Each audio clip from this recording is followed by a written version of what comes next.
धनधान्य देई ही काळी आई धनधान्य देई जोडते मनाची नाती आमची माती आमची माणसं आमची माती आमची माणसं आमची माती आमची माणसं आमची माती आमची माणसं आमची माती आमची माणसं.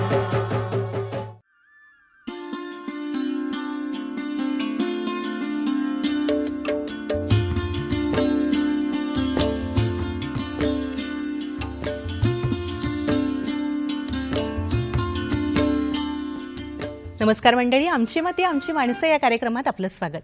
मंडळी, जगात कुठेही आढळणार नाही इतकी हवामानाची विविधता आपल्या भारत देशामध्ये आढळते. पाऊस नेमका केव्हा, कुठे आणि किती प्रमाणात होणार, तापमान किती असेल, हवामानाचा अंदाज कसा असेल, या सगळ्या नोंदी हवामान खातं वेळोवेळी आपल्याला देत असतं. आणि यावरच शेतकरी बांधवांची अनेक गणितं अवलंबून असतात.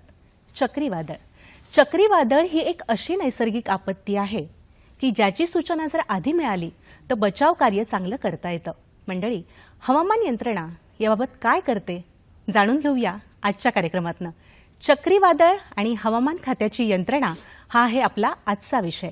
आपल्याला मार्गदर्शन करण्यासाठी आम्ही आमंत्रित केलंय कृष्णानंद होसाळीकर यांना, उपमहासंचालक हवामानशास्त्र विभाग, कुलाबा, मुंबई. नमस्कार सर. नमस्कार. आपल्या आमच्या कार्यक्रमात मनपूर्वक स्वागत. सुरुवातीला आपण चक्रीवादळ जे बोलतो आहोत, तर नेमकी हे नैसर्गिक आपत्ती काय आहे? चक्रीवादळ जर का आपल्या सर्वसामान्य लोकांना समजावून सांगण्याचं झालं तर समुद्रामध्ये किंवा जमिनीवरती, विशेषतः समुद्रावरती जे कमी दाबाचं क्षेत्र निर्माण होतं आणि जे गोल गोल फिरतं आणि त्याच्यामध्ये सर्वसाधारणतः 5 ते 6 मिलीबार प्रेशरचा हवेच्या दाबाचा ड्रॉप म्हणजे कमी होतं आणि त्याच्यामध्ये जी वाऱ्याचा जो वेग आहे तो सर्वसाधारणतः 60 ते 62 किलोमीटर ताशी वेगाने त्याच्यामध्ये वारे व्हायला लागतात. तर अशा प्रकारची ज्यावेळी सिस्टम समुद्रामध्ये अस्तित्वात निर्माण होते त्यावेळी आपण त्याला चक्रीवादळ म्हणतो. त्याच्यामध्ये वेगवेगळे प्रकार आहेत चक्रीवादळामध्ये आणि चक्रीवादळामध्ये सर्वसाधारण ज्याला आपण सायक्लोन म्हणतो, त्याच्यानंतर त्याचं तीव्र सायक्लोन, अतितीव्र सायक्लोन, अत्यंत तीव्र सायक्लोन आणि 1999 साली आलेलं सुपर सायक्लोन ओरिसामध्ये ज्याच्याने हाहाकार माजवला होता. तर अशा प्रकारे सायक्लोनची वेगवेगळे टप्पे आहेत आणि त्याला वेगवेगळ्या जगामध्ये वेगवेगळ्या ठिकाणी त्याला वेगवेगळी नावं आहेत. जसं जर का आपण प्रशांत महासागरामध्ये ही चक्रीवादळ ज्यावेळी निर्माण होतात त्यावेळी त्याला आपण टायफून्स म्हणतो, पण तीच चक्रीवादळ ज्यावेळी अटलांटिक समुद्रामध्ये निर्माण होतात त्यावेळी त्याला आपण हरिकेन्स म्हणतो. एकंदर बघितलं तर हवामान विभागामध्ये हे आलेले शब्द आहेत हे वेगवेगळ्या भाषांमधून आलेले आहेत म्हणायला हरकत नाही. तसं मान्सून हा शब्द आहे तो अरबी भाषेमधून आलेला मौसिन म्हणून जो शब्द आहे त्याच्यामधून आलेला आहे. तसं सायक्लॉन पण हा शब्द जो आहे तो सायक्लोस म्हणून एका ग्रीक भाषेमधून आलेला शब्द आहे. सायक्लोस म्हणजे काय तर सापाची वेटोळी. तर जसा वेटोळा घातलेला साप जसा असतो त्याप्रमाणे हे सायक्लॉनचं जे स्ट्रक्चर आहे किंवा त्याची जी रचना आहे तर हवेचा जो गोल गोल फिरणारा जो भाग आहे तर त्याप्रमाणे त्याची रचना असते, त्यामुळे त्याला सायक्लॉन असं म्हणतात. हे चक्रीवादळ निर्माण होण्यामागची नेमकी कारणं काय आहेत? चक्रीवादळ निर्माण होण्यामागचं नेमकं कारण असं आपल्याला बघितलं तर समुद्रामध्ये सर्वसाधारणतः जो आपला नॉर्थ इंडियन ओशन आहे त्याच्यामध्ये कमी दाबाच्या लहरी पूर्वेपासून पश्चिमेकडे जात असतात आणि याच्यामध्ये मग काही कारणास्तव कमी दाबाची क्षेत्र निर्माण होतात आणि ही ज्यावेळी कमी दाबाची क्षेत्र निर्माण होतात तर त्याच्यामध्ये चारी बाजूने हवा, समुद्रावरची जी मॉइस्ट हवा असते किंवा आर्द्रतापूर्ण हवा असते ती एका ठिकाणी जमा व्हायला लागते आणि नंतर मग ती हवेच्या वरच्या थरामध्ये जायला लागते. त्या ठिकाणचा हवेचा दाब कमी होऊन जातो. त्याप्रमाणे मग ते चक्रीवादळामध्ये त्या कमी दाबाच्या क्षेत्राचं चक्रीवादळामध्ये निर्माण होतं. अशा प्रकारची जी चक्रीवादळं आहेत ती सर्वसाधारणतः आपल्याला मान्सूनच्या अगोदर किंवा मान्सूनच्या नंतर याला आपण चक्रीवादळाचा एक हंगाम म्हणतो. तर या 2 हंगामामध्ये आपल्याला हे दिसतात. आणि चक्रीवादळांना वेगवेगळी नावं दिली गेली असं आपण म्हणालात, तर त्यामागचा इतिहास काय आहे?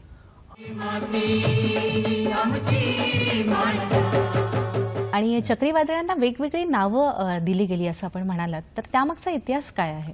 हा अतिशय म्हणजे रोचक इतिहास म्हणायला हरकत नाही की म्हणजे एखाद्या गोष्टीला नाव ठेवणं, मराठीमध्ये ह्याचा शब्दशः अर्थ वेगळा होतो, पण नाव ठेवण्यामागे 1900 शतकाच्या मध्यंतरा काळापासून चक्रीवादळांना नावे द्यायला सुरुवात करण्यात आली, पण पूर्वीच्या काळी ती नावं मनाला येईल तशी कदाचित देण्यात येत होती.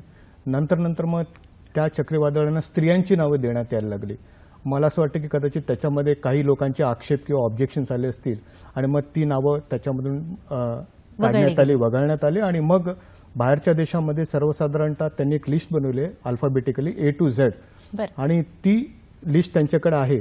ती लिस्ट दर 7 ते 8 वर्षांनी परत एकदा रिपीट होण्याची शक्यता आहे. नावं ठेवण्यामागचा काही महत्त्वाचा उद्देश हे आहे की एकदा नाव ठेवलं की ते चक्रीवादळाची ओळख होते. त्याच्यानंतर मीडिया किंवा आपले जे टीव्ही चॅनल्स आहेत किंवा बाकीच्या लोकांना त्याच्याबद्दलची व्यवस्थित माहिती होते. इतिहासामध्ये जाताना नावाने चक्रीवादळ शोधायला फार सोपं जातं. लोकांमध्ये जागरूकता निर्माण होते आणि कधी कधी अशी परिस्थिती निर्माण होते की एकाच बेसिनमध्ये म्हणजे एकाच महासागरामध्ये 2 किंवा 3 चक्रीवादळं एकाच वेळी निर्माण झालेली असतात. मग अशांना आयडेंटिफाय कसं करायचं किंवा ओळख कशी द्यायची, तर त्या हिशोबाने मग त्यांना नावं देण्याचा प्रयत्न करण्यात आला. भारतामध्ये पण हा काही वर्षापासून नॉर्थ इंडियन ओशनमध्ये पण हा अशा प्रकारे नावं देण्याचा उपक्रम सुरू झाला आहे. ह्याच्यामध्ये 8 देश आहेत, जसं भारत आहे, पाकिस्तान आहे, त्याच्यानंतर तुमचा मालदीव्स आहे, म्यानमार आहे, बांगलादेश आहे, श्रीलंका आहे, असे 8 देशांनी मिळून आपापली नावं दिलेली आहेत. आणि भारतात चक्रीवादळांची तीव्रता किती आहे साधारण? भारतात जर का आपण बघितली तर सर्वसाधारणतः जगामध्ये आकडेवारी असं सांगतं की वर्षभरामध्ये एक साधारणतः 80च्या आसपास चक्रीवादळे संपूर्ण जगामध्ये येतात. त्याच्यापैकी जवळजवळ 5 ते 6% चक्रीवादळे जी आहेत ती बंगालचा उपसागर ज्याला आपण बे ऑफ बेंगॉल म्हणतो आणि अरबी समुद्रामध्ये होतो. जर का आपण ह्या 2 समुद्रामधली आकडेवारी बघितली तर बंगालच्या उपसागरामध्ये आणि अरबी समुद्रामध्ये सर्वसाधारणतः वर्षाला सरासरी 5 चक्रीवादळं अपेक्षित आहेत आणि त्याच्यामध्ये 1 चक्रीवादळ अरबी समुद्रामध्ये आणि 4 चक्रीवादळं बंगालच्या उपसागरामध्ये. म्हणजे तसं बघायला गेलं तर पश्चिम किनारपट्टी चक्रीवादळाच्या बाबतीत थोडीशी जास्त सेफ किंवा सुरक्षित आहे असं मी म्हणेन, त्या मानाने पूर्व किनारपट्टी. आपल्या भारताकडे काय यंत्रणा आहे या सर्वांची सूचना देण्याबाबत किंवा एकूणच चक्रीवादळांबाबत? भारताने गेल्या म्हणजे 1999 साली ज्यावेळी ओरिसामध्ये ज्यावेळी सुपर सायक्लोन आलं, म्हणजे ज्याला आपण सुपर चक्रीवादळ म्हणतो, तर त्याच्यामध्ये जवळजवळ 10,000 लोकांचे प्राण गेले. आणि तेवढ्याच तीव्रतेचं 2014 साली हुदूद सायक्लोन ज्यावेळी आलं त्यावेळी जे लोकांचे प्राण गेले ते सर्वसाधारणतः मला वाटते 40 ते 50 होते. म्हणजे हा जो विलक्षण त्याच्यामध्ये जो सेफ्टी कंपोनंट आला तो हेच दर्शवतो की कशा प्रकारे तंत्रज्ञान आणि हवामान विभागाने गेल्या 15 वर्षामध्ये प्रगती केली. तर गेल्या 15-20 वर्षामध्ये हवामान विभागाने वेगवेगळ्या प्रकारची ऑटोमॅटिक वेदर स्टेशन, उपग्रहाद्वारे मिळणारी छायाचित्र, वेगवेगळी गणितं हवामानविषयीची, त्याच्यानंतर आमच्याकडे काही यंत्रणा अशी आहे की किनारपट्टीवर लावलेले ते हवेचा वेग सायक्लॉनचा किती आहे, सायक्लॉनमध्ये किती, त्याची मोजमाप अचूक करता येतं, पूर्वानुमान अतिशय चोख पद्धतीने देता येतं. त्याचप्रमाणे कुठल्या ठिकाणी ते चक्रीवादळ किनारपट्टीवरती येणार आहे हे जवळजवळ 24 ते 48 तास अगोदर आम्ही ते अचूकपणे सांगण्याचा आमचा प्रयत्न असतो आणि त्याच्यामध्ये फार चांगला प्रगती आम्ही केलेली आहे. तर अशा प्रकारे एक यंत्रणा निर्माण केली आणि त्याचे एकंदर जे आउटपुट आहे त्याच्याने आणि त्याच्यामध्ये नॅशनल NDMA जो ॲक्ट झाला 2005 साली आणि त्याची 2009 साली जी पॉलिसी तयार झाली, तर त्याच्याने जिल्हास्तरीय लोकांना आम्ही जी पूर्वसूचना देतो, म्हणजे ज्याच्यातून कलेक्टर आहेत, स्टेट गव्हर्नमेंट ऑफिस आहेत, चीफ सेक्रेटरी वगैरे आहेत, तर प्रत्येक राज्यांना त्याची माहिती अगोदर देण्यात येते आणि त्याच्या अनुषंगाने मग इव्हॅक्युएशन असेल, लोकांना जागा खाली करायची असतील किंवा बाकीच्या ज्या गोष्टी आहेत त्याच्यामध्ये एक चांगल्या प्रकारची प्रगती झाली आहे. त्याच्यामुळे वित्तहानी आणि जीवितहानी अतिशय कमी प्रमाणामध्ये याच्यामध्ये होत आहे असं मी म्हणेन. मग ही सूचना देण्याची नेमकी पद्धत काय आपली? सूचना देण्याची जी पद्धत आहे ही मगाशी मी जे म्हणाली ही यंत्रणा आहे जी संपूर्णपणे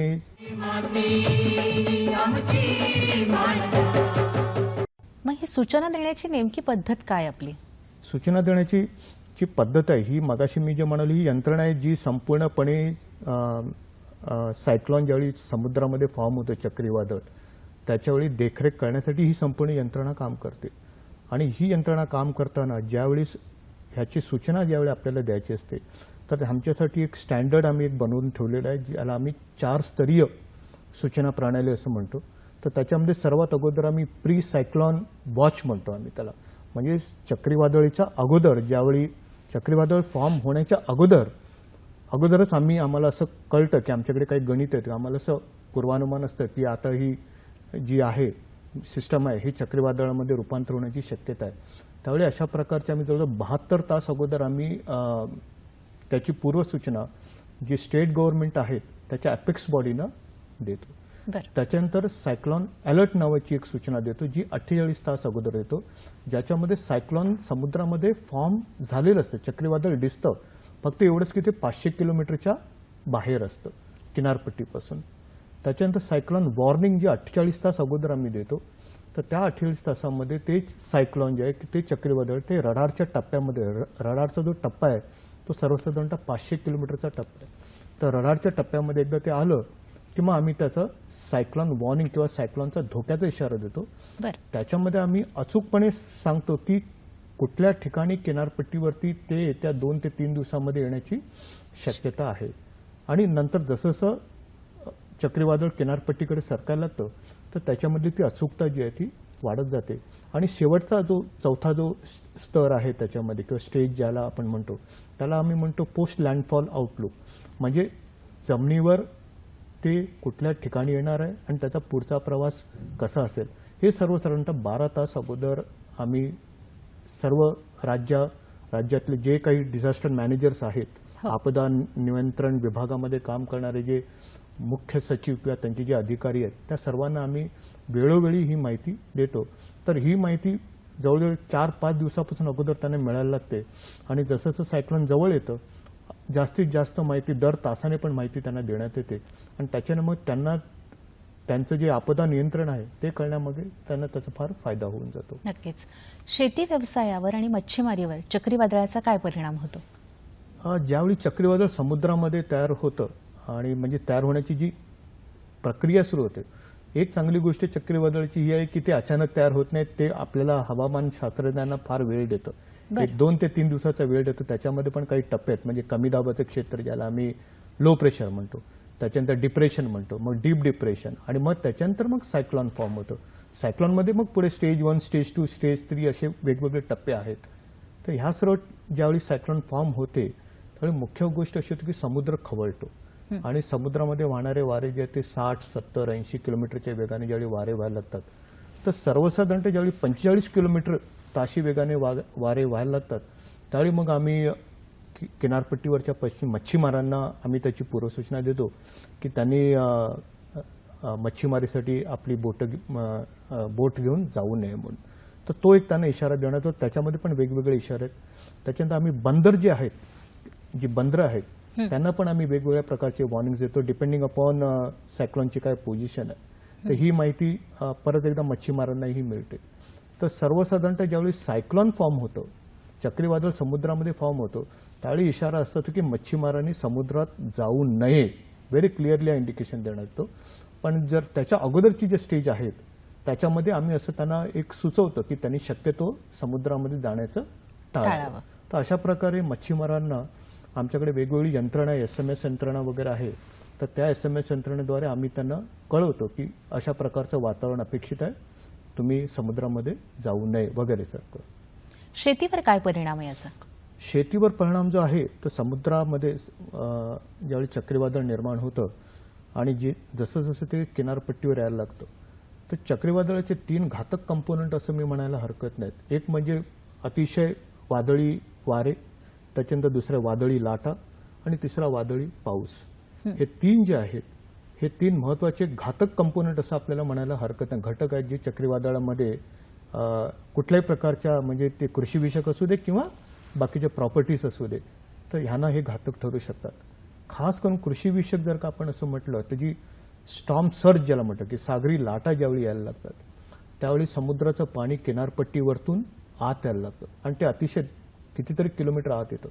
तर हे खारं पाणी ज्यावेळी समुद्राचं पाणी आतमध्ये यायला लागतं तर त्यावेळी त्याच्याने जे जमिनीवरती जे त्याचे जे परिणाम होतात, म्हणजे ती नापीक होऊन जाते थोडक्यात सांगायचं म्हणजे. तर हे टाळता येत नाही, कारण तो स्टॉर्म सर्ज जो असतो ते टाळता येत नाही.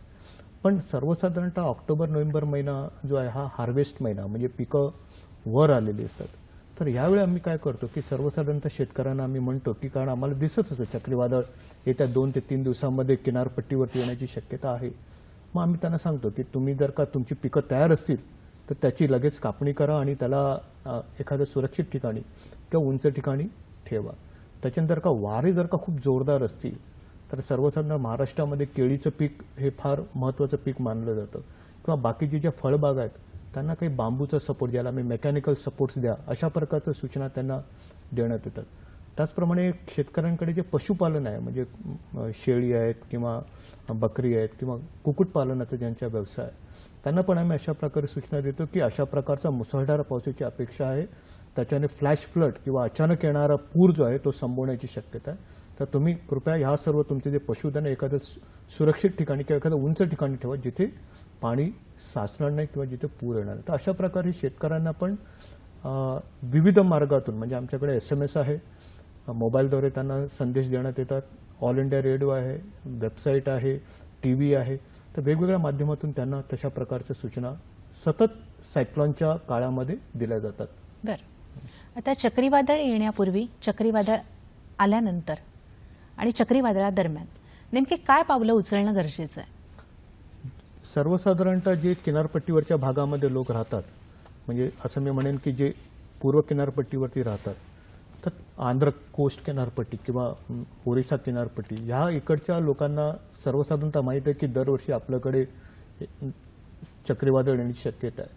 तर ते स्वतःहून आता प्रिपेअर्ड झालेत म्हणजे त्यांच्याकडे जो एक जागरूकता आहे ती ऑलरेडी ती निर्माण झालेली आहे कारण त्यांना दरवर्षी त्या गोष्टीचा सामना करायचा आहे. तर चक्रीवादळ येण्यापूर्वी त्यांना माहिती आहे की हा जो सीझन आहे ह्या सीझनमध्ये सखल भागामध्ये शक्यतो आपण आपली घरं ठेवू नयेत, आपण तिथून विस्थापित होणं गरजेचं आहे. टेम्पररी 1-2-3 महिन्यासाठी विस्थापित होणं गरजेचं आहे. किंवा जे काही लूज घरं असतात किंवा पत्राचे जे लूज बांधलेली घरं असतात किंवा पत्राचे किंवा लूज ठेवलेल्या गोष्टी असतात त्या सर्व बांधून ठेवणे. केरोसिनचे काही महत्त्वाच्या गोष्टी पण बारीक सारीक पण महत्त्वाच्या गोष्टी म्हणजे केरोसिन ठेवणं किंवा मॉस्किटो रिपेलंट ठेवणं किंवा बॅटरी म्हणा. ऑल इंडिया रेडिओ जर का आपल्याला बातम्या ऐकायचं असेल तर आपल्याकडे एखादा रेडिओ असेल तर तो रेडिओ आणि त्याच्यासाठी लागणाऱ्या काय ड्राय सेल किंवा बॅटरी सप्लाय वगैरे असतील तर त्या सर्व गोष्टी तर ते ठेवतात. आणि सर्वात महत्त्वाची गोष्ट म्हणजे काही खायचे पदार्थ जे जास्तीत कमीत कमी शिजवण्याची गरज आहे डायरेक्टली ते आपल्याला खातील अशा प्रकारचे अन्न घटक किंवा फूड सप्लिमेंट त्यांना ठेवावे लागतात. पिण्याच्या पाण्याची सोय त्यांनी करावी. तर ह्या सर्व गोष्टी जर का त्यांनी चक्रीवादळाच्या अगोदर केल्या तर मला असं वाटतं की ज्यावेळी चक्रीवादळ येतं त्यावेळी मुख्य गोष्टी आहे की त्यांनी घरामधून किंवा जे परमनंट शेल्टर आहे त्याच्यातून त्यांनी बाहेर जाऊ नये. आणि सर्वात महत्त्वाची गोष्ट ही की ज्या प्रकारचे इशारे किंवा ज्या प्रकारच्या सूचना त्या राज्य सरकारकडून किंवा भारतीय हवामान विभागाकडून जातात त्याच्याकडे त्यांनी नजर चुकवणे हे धोकादायक ठरू शकतो. बऱ्याचदा असं होतं की सायक्लॉन निघून गेल्यानंतर लोकांचं थोडंसं त्याच्या बाबतीत शिथिलपणा येतो पण सायक्लॉन किंवा चक्रीवादळ जेव्हा जमिनीवरून पुढे सरकतं त्यावेळी मुसळधार पाऊस पडण्याची शक्यता असते आणि त्याच्याने पण कधी कधी प्राणहानी होते. तर अशा प्रकारच्या काही गोष्टी चक्रीवादळाच्या सुरुवातीला आणि चक्रीवादळाच्या नंतर लोकांनी जर का काही ठेवल्या आहेत त्यासाठी SOP बनवलेले आहेत, विविध पॅम्पलेट्स बनवले आहेत, पत्रकं बनवले आणि त्या राज्यांनी आपापल्या लोकल भाषेमध्ये म्हणजे तेलुगूमध्ये, मराठीमध्ये, हिंदीमध्ये, कन्नडमध्ये त्या बनवलेल्या आहेत आणि त्या सर्व लोकांना त्याच्या बाबतीत जागरूकता सजगता निर्माण केलीत. वेगवेगळ्या प्रकारच्या कार्यशाळा याच्यासाठी घेण्यात येतात की त्यांना लोकांना सांगण्यात येतं की अशा प्रकारचं चक्रीवादळ आलं तर तुम्ही घाबरू नका, we are there with you, आम्ही तुमच्याबरोबर आहेत, पण ह्या प्रकारची सुरक्षा यंत्रणेचं तुम्ही पालन करा. तर अशा प्रकारे काय करावं आणि काय करू नये याची संपूर्ण यादी किंवा तक्ता लोकांना व्यवस्थित वेळेवर देण्यात येतो. म्हणजे याचा परिणाम थेट मान्सूनवरही होतो. हां, ह्याचा थेट परिणाम म्हणजे मगाशी म्हणालो की मान्सून हा सीझन सायक्लॉनसाठी फेवरेबल सीझन नाहीये. म्हणजे मान्सूनच्या सीझनमध्ये चक्रीवादळे येऊ नयेत अशी अपेक्षा असते. तशी हवेची वरचेतली जी रचना असते ती तशा प्रकारची असते. पण देर आर इन्स्टन्सेस म्हणजे अशा प्रकारची काही घटना आहेत की मान्सूनच्या मध्यंतरीमध्ये मान्सूनच्या दरम्यान सुद्धा आपण अनेकदा चक्रीवादळ निर्माण होतात पण ती चक्रीवादळं तेवढी तीव्र नसतात. जर का आपल्याला आठवत असेल तर मान्सूनच्या सुरुवातीला अरबी समुद्रामध्ये किंवा बंगालच्या उपसागरामध्ये चक्रीवादळ निर्माण होतं सर्वसाधारणतः मे अखेरीस किंवा जूनच्या पहिल्या आठवड्यामध्ये आणि त्याचा परिणाम असा होतो की ती चक्रीवादळे मी मगाशी म्हणालो की त्यांची ऊर्जा जी आहे ती अत्यंत प्रचंड ऊर्जा असते. तर ते काय करतात की मान्सूनची जी ऊर्जा आहे ती सगळी संपवून टाकतात आणि मान्सून जो केरळपासून उत्तरेकडे सरकणारा जो मान्सून असतो मग त्याच्यामध्ये एक प्रकारची शिथिलता येते किंवा त्याच्यामध्ये एक प्रकारचा त्याचा जो वेग आहे तो मंदावतो. तर कधी कधी मान्सून ऑनसेट होताना किंवा मान्सूनचं आगमन होताना ज्यावेळी चक्रीवादळे येतात त्यावेळी कदाचित त्याच्यामुळे मान्सूनच्या प्रवासामध्ये स्थित्यंतर किंवा बदल घडू शकतो. अच्छा. आणि प्रगतीचा आढावा थोडक्यात घ्यायचा झाला हवामान खात्याचा तर तो काय घ्याल? मी असं म्हणेन की ज्यावेळी 2014 साली हुदूद सायक्लॉन चा सामना हवामान विभागाने केला आणि अतिशय चांगल्या प्रकारची कामगिरी हवामान विभागाने त्याच्यामध्ये बजावली. तर त्यावेळी भारताचे माननीय पंतप्रधानांनी आमच्या डायरेक्टर जनरल साहेबांना महानिदेशक साहेबांना बोलून त्यांना सांगितलं की खरोखरच तुम्ही खूप चांगलं काम केलं. कारण उदाहरण द्यायचं झालं की तशाच प्रकारचं सायक्लॉन 99 मध्ये आलं होतं ज्याच्यामध्ये जवळ 10,000 लोक मेले होते आणि त्या सायक्लॉनमध्ये लेस दॅन 50 म्हणजे 50पेक्षा कमी लोकांची प्राणहानी झाली होती. तर हे प्रकारची ज्याला आपण एक म्हणा एक यशस्वी गाथा असं म्हणूया. आणि त्याच्यामध्ये फक्त आयएमडीचा सहभाग नाहीये तर त्याच्यामध्ये आयएमडी बरोबर काम करणाऱ्या अजून वेगवेगळ्या संस्था आहेत या देशामध्ये आणि या जगामध्ये ज्यांच्या जॉईंट व्हेंचरने आयएमडी काम करत असं म्हणायला हरकत नाही. आणि त्याचप्रकारे राज्य शासनाचा जो आम्हाला प्रत्येक ठिकाणी एक प्रतिसाद किंवा एक कॉपरेशन मिळतं तर तेही अतिशय म्हणजे आता जागरूकता निर्माण लोकांनाही आता त्याच्याबद्दल फार जागरूकता आहे. तर ह्या सर्वचा एक सुवर्णबद्ध म्हणून असं आपण म्हणूया की चांगली प्रगती त्याच्यामध्ये झालेली आहे. भविष्यातल्या आयएमडीच्या शेतकरी बांधवांसाठीच्या योजना काय आहेत? थोडंसं चक्रीवादळाला सोडून असं मी म्हणेन की चक्रीवादळ तर दरवर्षी येणार आणि त्याच्यासाठी पूर्व किनारपट्टी आणि पश्चिम किनारपट्टी ही सजग आहे. हवामान यंत्रणा पण सजग आहे आणि किनारपट्टीवरचे जे राज्य सरकार राज्य आहेत ती पण सजग आहेत. यंत्रणा अतिशय मजबूत आहे. त्याच्यासाठी काही प्रॉब्लेम नाही. थोडंसं म्हणजे सांगत झालं की आता नीती आयोगाने हवामान विभागाकडे एक जबाबदारी सोपवलेली आहे की संपूर्ण देशामध्ये जे ब्लॉक लेवल फोरकास्ट आहे म्हणजे ब्लॉक लेवल पूर्वानुमान कृषी विषयक ते आम्हाला येत्या 2 वर्षांमध्ये संपूर्ण ब्लॉक लेवल फोरकास्ट आम्हाला संपूर्ण देशामध्ये शेतकऱ्यांना द्यायचं आहे.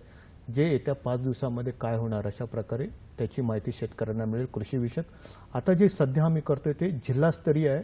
जिल्हास्तरीयवरून आता ते ब्लॉक स्तरीय आम्हाला जायचं आहे आणि टार्गेट आहे येत्या 2 वर्षांमध्ये ते कंप्लीट करायचं आहे. जवळजवळ एक 20 मिलियन फार्मर सध्या आमच्याकडे रजिस्टर्ड आहेत ज्यांना कृषी विषयक सल्ले किंवा अशा प्रकारचे जे विध्वंसक ज्या गोष्टी आहेत त्याचेही सल्ले नैसर्गिक विध्वंसक गोष्टी आहेत त्याचेही सल्ले त्यांना जातात.